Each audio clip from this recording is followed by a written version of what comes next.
এটা ওপৰাই বাধ্য কৰাই বাৰে বাৰে আগুৱাব খোজা পদক্ষেপক থমকি ৰ'বলৈ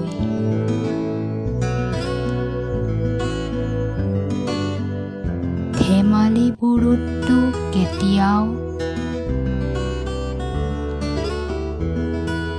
হাঁহিৰ উৎস নাছিলেই, আছিল বেদনাৰ অদৃশ্য কান্দোনৰ ৰোল, মনৰ অব্যক্ত ক্ষোভৰ চিঞৰ।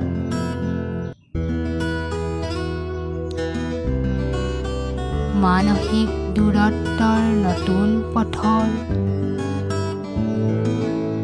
যাত্ৰাত মগ্ন আজি সকলো। গুৰুত্বৰ সীমাৰেখাডাল তেনেই এলাগী হৈ ৰ'ল।